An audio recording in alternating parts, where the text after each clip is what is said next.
All right. Good morning, everybody. Today is a very good day, one that marks monumental progress for the future of the Commonwealth, and one we've been working on now for a little over a year.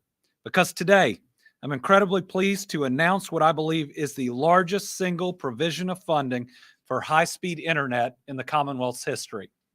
Today, I'm awarding 46 grants totaling more than $89.1 million to bring high-speed internet access to unserved locations across the Commonwealth. Combined with the grantees' pledges, this will bring $203 million of funding for high-speed internet to folks in Kentucky that have not been served or who have been underserved. This historic investment will expand high-speed internet to more than 34,000 Kentucky families and businesses. High-speed, reliable internet is not just the infrastructure of the future, it's the necessary infrastructure right now. It's just as important as roads, bridges, and today is a key part of our plan to build a better Kentucky, and it'll be critical to the success of our state's economy and to future job creation. Healthcare, jobs, education, entertainment all now rely, at least in part, on access to high-speed internet. So everybody needs it, and everybody deserves to have access to it. Many areas of our state have been overlooked in the past when it comes to high-speed internet. And there is a critical need for public dollars to support the expansion. Let me be clear. My administration sees every single community in Kentucky as important, as worthy.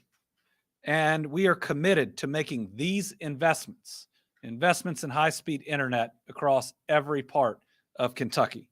And through a bipartisan agreement that I signed into law April of last year, we are closing the digital divide that has existed in this state for far too long.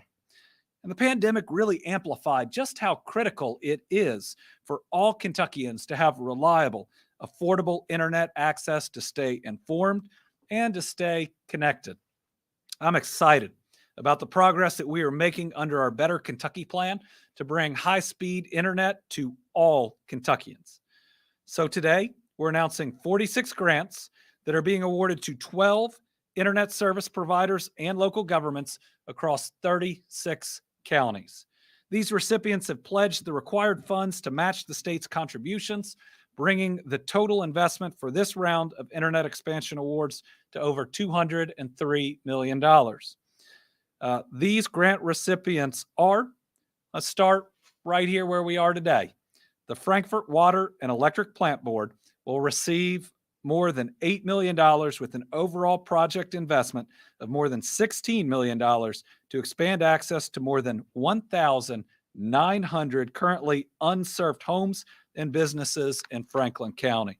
So I'd like to invite John Cubine, chair of the Frankfort Electric and Water Plant Board, who provides my internet access and is here with us today to talk a little bit about how transformative this public and private partnership can be in helping our fellow Kentuckians. John? Welcome. Thank you. Yes. I'd just like to say thank Governor Beshear and his team for the confidence in the Frankfort Plant Board. And this is a huge for the Frankfort Plant Board because we're going to be able to make sure that every home in Franklin County has access to affordable, quality internet service. And our product is cost efficient, and we're already a gigabyte city, and this will allow that same quality of service to be expanded to this entire county. And I'd also like to thank the Franklin County Fiscal Court, who's our partner in this project and who was instrumental in helping us apply for this grant and who's providing part of the matching funds to get this project done. So, Governor, again, I can't thank you enough. What this means for education, for families in Kentucky, and for business opportunity in this county is it's a game changer. So thank you very much. Thank you. Thank you, sir. Appreciate it. Next, we have the Crystal Broadband Network and they've been awarded nearly $256,000 for an almost $516,000 total investment to expand access to more than 1,000 currently unserved homes and businesses in Powell County. So now I'd like to invite Fareed Shugir, the General Manager of Crystal Broadband Network, to say a few words. Congratulations. Thank you so much. 1,000 households. It's pretty exciting. Thank you, Governor Beshear. It's a great honor to be here, and thank you so much for the invitation. This is a momentous occasion for Powell County in general and the communities of Frames Branch, Hardwick Creek, and Furnace Road in Kentucky. Day in and day out, we receive broadband requests from communities such as these to, asking us for broadband access, and we did not have good answers to them. But now I'd be delighted to inform them it is just a matter of little time before they get connected. So this project, along with the 50%, this funding, along with the 50% contribution from Crystal Broadband, shall expand internet access to this community by building 16 miles of fiber optic lines. Crystal Broadband would be using the state-of-the-art fiber-to-the-home technology to provide gigabit speeds to this community, and even more, we'll have the ability to provide 10 gig access. This project covers approximately 1,000 households and is set to transform the lives of thousands of people in these communities, since it opens up to a world of opportunities, telemedicine, remote learning, and all what it needs to be able to thrive in an ever-changing digital economy. Powell County is one of the most digitally disadvantaged communities. Today's awards is a reaffirmation of Beshear administration's commitment to better internet under the Better Kentucky Plan, and it is a giant leap towards bridging the digital divide between the urban and rural communities. On behalf of the team at Crystal Broadband and the residents of these communities, I thank the Beshear administration and his broadband team for this award and for making us a part of the broadband development program. Thank you so much. Thank you. Appreciate you. Next, the Pennyrile Rural Electric Cooperative will receive more than $13.8 million to support a nearly $28 million project to expand access to nearly 5,600 currently unserved homes and businesses in Caldwell, Christian, Lyon, Todd, and Trigg counties.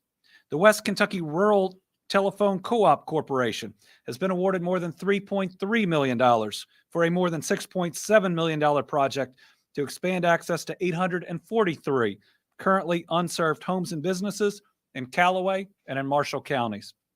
Charter Communications will receive nearly $50 million with an overall project investment of more than $118.8 million to expand access to 18,553 currently unserved homes and businesses in Anderson, Bourbon, Boyle, Carroll, Gallatin, Henry, Jefferson, Jessamine, Lincoln, Madison, Oldham, Shelby, Spencer, and Trimble counties. South Central Telecom is going to receive $1.8 million for a $3.7 million project investment that's going to reach 200 currently unserved homes and businesses in Edmondson and Warren counties. Gibson Connect will receive $4.6 million for a project that's about $11 million, which will expand access to nearly 1,800 currently unserved homes in Fulton, Graves, and Hickman counties. Boone Fiscal Court will receive about $808,000 for a $4.8 million project to expand access to 2,100 currently unserved homes and businesses in Boone County. Bardstown Connect will receive $1 million with an overall project investment of $3.3 million to expand access to nearly 1,100 currently unserved homes and businesses in Bullitt, Nelson, Spencer, and Washington counties. And Tri-County Electric will receive $900,000 for an overall project investment of $1.8 million to expand access to nearly 100 currently unserved homes and businesses in Monroe County. And our final two announcements are Cumberland Cellular and Duo Broadband. Cumberland Cellular will receive more than $1 million for a $2 million investment to expand access to nearly 300 unserved homes and businesses in Casey County. And Duo Broadband will receive more than $3.3 million for an overall investment of $6.7 million to expand to 550 currently unserved homes and businesses in Russell and Wayne counties. Now we have a message from Tom Preston, the president of Cumberland Cellular and CEO of Duo Broadband. Hi, my name's Tom Preston. I'm the CEO of Duo Broadband and president of Cumberland Cellular LLC. I just want to say thanks to the governor, the state legislature, Stacey Blank, and all those involved with the Kentucky Infrastructure Authority for awarding us a grant to build the communities of Jabez, Russell County, and in Casey County. We got a grant, a little over $4 million between the two. It's going to bring fiber broadband to over 850 people. And I can't tell you what an impact that has on people's lives for remote health care, remote learning, just a better quality of life that we're bringing to rural America. We take great pride in that here. So on behalf of our employees, our board of directors, and everybody involved, we just want to say thank you from the bottom of our heart. Thank you very much. So an exciting day. It's more than $203 million of total investment to expand high-speed internet access across 36 counties. This was made possible by that original bipartisan agreement with leadership of the state legislature on how to spend the first round of ARPA funds. I want to thank every member of legislative leadership that sat across or even on the same side of the table with us in the Supreme Court chamber as we hammered out that agreement. Today, we're having to announce all of it at one time because people are getting notice of the awards through our EMAR system. That's the way that it goes, but we look forward to making community announcements with those state legislators, both in leadership and the fact that we had everybody vote for this program to make sure that we can provide those local announcements, and thank these specific legislators for each region that is receiving funding. Now, as John Hicks will go through, I think there's another $210 million of ARPA funds for these types of programs with the same match that create at least $420 million of additional investment coming down the line. And after he finishes, we'll just talk a little bit about how this fits in with historic investments in clean drinking water, in sewer investments, in roads and bridges, a truly historic time for the investment in infrastructure here in Kentucky. And if you want to know how that pays off, it was decades of investment in that Glendale site that's bringing us a $6 billion electric vehicle battery production plant that's going to employ 5,000 new people and has put us on the map as the leader in electric vehicle batteries. John Hicks. Thank you, Governor. Just want to reiterate, this was Kentucky's first effort at providing grant funds to provide high-speed internet, to lower the costs of construction so that our most rural areas have access to this necessity of high-speed internet. This is about $89 million out of a $300 million that the legislature has appropriated out of the American Rescue Plan Act, or ARPA funds, out of two different programs. So we've got $27 million after this $89 million left out of one program, and another $182 million into another federal program. And so next steps is to access that $182 million. Next, each state is going to have to work on a grant plan to submit for the approval of the U.S. Department of Treasury. And only a few states have been approved so far. And so we'll be working on that. So our next round of grant application process will incorporate that $182 million and the $27 million still remaining from the first set of funds. So those plans will be consistent with these funds, which are dedicated to unserved areas of Kentucky.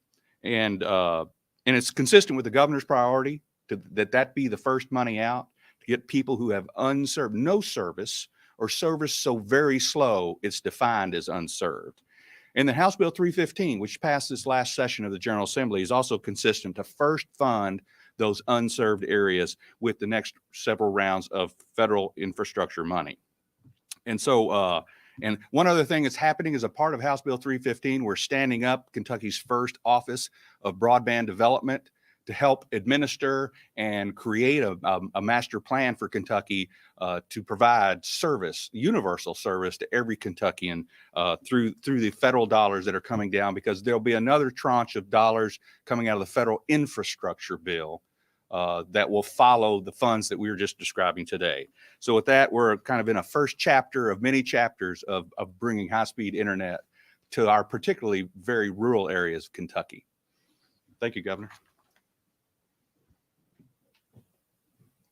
Well, thank you to soon-to-be Secretary Hicks, who's taking over as Secretary of the entire Executive Cabinet. And as he was talking about how we've worked through a lot of this, certainly a special thanks ought to go to Senator Givens for his work, Representative Petrie, and a whole lot of others to help us work through some challenges that existed in this procurement and some roadblocks that we have since been able to at least move a little bit to the side in how we move forward. Our Better Kentucky plan is about building stronger communities in every corner of the Commonwealth by improving our roads and bridges, expanding our electric vehicle infrastructure. To date, we've distributed more than $75 million in funding for career and technical schools in our high schools, and we have more than $130, I think, million more to come. Under our Cleaner Water Initiative, we've awarded more than $162 million for 378 water and sewer projects in 114 Kentucky counties, and a whole nother round of those projects to come. We're building stronger communities by investing federal infrastructure dollars to improve our energy efficiency, forestry, renewable energy, waste management, and water, while reclaiming abandoned mine lands, redeveloping brownfields, and capping oil and gas wells across the Commonwealth. We are seizing on a once-in-a-generation opportunity to take what was crumbling infrastructure in this country and in this Commonwealth and make transformational investments that not only help our existing families here, but recruit so many other Americans to move to the Commonwealth of Kentucky with all of the incredible opportunity that's in front of us. Now, I've said a couple times that last year I would have said this is our moment to leapfrog 10 other states' economies. I believe now is our moment to be a top 10 state economy. That takes the infrastructure for families, for businesses. It takes all of these investments that we are making if we want to have this pivotal moment where we sprint forward at a speed and in a forward direction faster than we ever thought was possible. Under our highway plan, we're making the repair and preservation of pavement and bridges a priority. It means greater safety, efficiency, equity, resilience for all roadway users, regardless of how they're using that roadway. We're becoming the leader we're certainly the leader in electric vehicle battery production, which means you need to be able to charge your car in Kentucky. So we're developing our plan to expand our network of reliable direct current fast chargers and level 2 chargers. Already submitted that to the federal government for the first round of funding that we hope is coming soon. We are on the precipice of historic change. You just look in May alone of this year, we announced 3,600 new jobs and $2.35 billion in new investments. That's in 1 month. That's on top of last year, breaking every historic record. It's with 2 of the 3 major rating agencies upgrading Kentucky's economy to positive for the first time in 15 years. It's Site Selection Magazine ranking us number 1 in our region in economic development, number 3 in the nation per capita, ranking us number 6 in their Prosperity Cup. It's Ford Motor Company and SK's Blue Oval SK Battery Park and Amazon's Air Hub being some of the top deals in North America in 2021. So I hope today, with these investments, we remind Kentuckians that, yes, the present is hard. It is. Inflation, war in Europe, hopefully coming out of the pandemic, but it's still lingering. All the challenges that we face, rebuilding after tornadoes and other natural disasters. But as challenging as our present is, our future is bright, it's exciting, and we're investing in it right now to make sure that we can get every single family on that path to prosperity, because as we push through the difficult present, we're going to reach a really exciting future. All right. So with that, we'll open it up to questions. I don't think we have virtual questions, so we'll just do this old school. Tom? Thanks, Governor, and good morning to you. You mentioned that there's a couple more rounds of funding that will be available. Is there still time for the local entities to be able to put together a package to go with your package? There will be everything that we will do will require submissions from localities on how they're going to build it out. One of our major jobs as a state is to almost be a clearinghouse, because I will say that on a bipartisan level, Congress right now is very intent on investing in internet access. And we have seen not one, but multiple different programs created. And so what we've got to do is be able to bring all these different programs together into the state and then make it easy for our communities to apply for the ones that they qualify for. You heard about another $210-ish million that's going to be available. There's going to be different infrastructure money for broadband on top of that. So we're going to have the best shot in the history of the Commonwealth to provide internet access to every single Kentuckian. It's going to take a lot of work, just like this did. Took us longer than we would have liked to get it out, but it is a great opportunity. I do want to remind people, and I don't know if we have the slide, we were talking about ways to deal with inflation. The federal government also has a program on affordability, right? We're making the economics work to get the broadband to these individuals. But when you look at the Affordable Connectivity Program from the federal government, that can provide at least $30 per household when this gets to them to help make it more affordable as well. Because there's two parts, right? There's access and affordability, and we got to make sure both work. Sure, Carolina, if you got one. Does the state know how many communities, essentially how many people still remain in Kentucky without a reliable source of internet? Essentially, how bad does the digital divide look right now? John? Sure. We have some prior maps, but they're out of date right now. So one of the things that we're required to do with this new Office of Broadband Development and with this next, particularly with the infrastructure bills funds, is we're going to put together a detailed map that will show exactly what you're asking for. Where's the unserved? And then secondly, where's the underserved?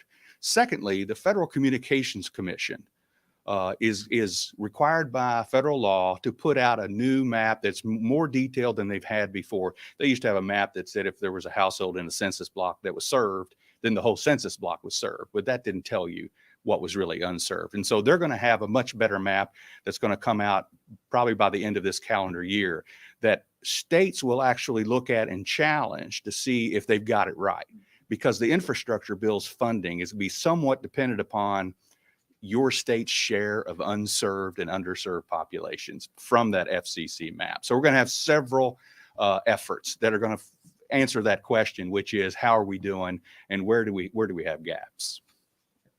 And we can provide you the maps that we have to date. Again, not as accurate as we need to get it to. And even in this process, one of the reasons that it took so long is a county or a system like the Frankfort Plant Board, though they did not have a challenge, would say, we got this many unserved households. And then a provider would say, oh no, we serve that area. And we'd have to go through whether that was true or not, even by the physical address. So by the end of this process, we will be close to every single address in Kentucky where people live, which is a challenge compiling in and of itself, and whether they have broadband access or internet access. Do you know how long it may take until every single house in Kentucky has reliable broadband? So we'll need the map to determine that. A little bit of a chicken and an egg, but we've never seen, other than some small loans, anything like what we announced today. We've never seen $90+ million of grant funds going in, and that's what makes the economics work. Just like a rural water system, how much does it cost to get water to maybe a neighborhood that hadn't been served? And then once you do, how much does it boost up rates? And can you make the economics work with these grants? Just like the water grants, we make that work. because fewer dollars have to go in from the system, that's providing it, which means they can keep rates low. So by the time they get it to you, you can still afford it. And that's basically what we're doing here to help build out the infrastructure. But I believe over the next 4 to 5 years, we're going to see dramatic improvement across Kentucky, because especially where there are 1,000 households that you can get it to with these grants, it makes the economics work incredibly well, when otherwise it was more of a challenge. So you look at some of the numbers today, 33,000 homes. That's a big deal. But I will point out, we're still going to have to continue to keep our eye on affordability. Just getting it somewhere, if people can't afford it, isn't enough. So those are the two things that we've got to hit. Can I ask you about something else? Sure. Okay. The water emergency down in Richland County. Mhm. Is there anything new with state aid to alleviate that situation? So they are all on the ground today. I believe emergency management working directly with them. Certainly with the state of emergency, it frees up funding as well as personnel that we can provide. We're going to do everything we can to make sure the people are provided for. Certainly this started and it built over time, and the weather certainly didn't help with the breaking of that, what I would call an earthen dam. But we're going to have to, this is also going to be a long-term situation that we hope that we're not in an emergency in long-term, but ultimately we got to make sure people have enough water now, but then we ultimately have to get that reliable source of water back and available. Are units trucking it in? I know they've done that in the past. We will be providing water, whether or not it's transportation or other units. We'll get you an update on exactly what's coming in. But oftentimes, this is a part of working with the community itself. After the tornadoes, the one thing that we didn't need to take people was water. We did, but there was so much that came in from other communities around. Good. All right. Thank you all very much.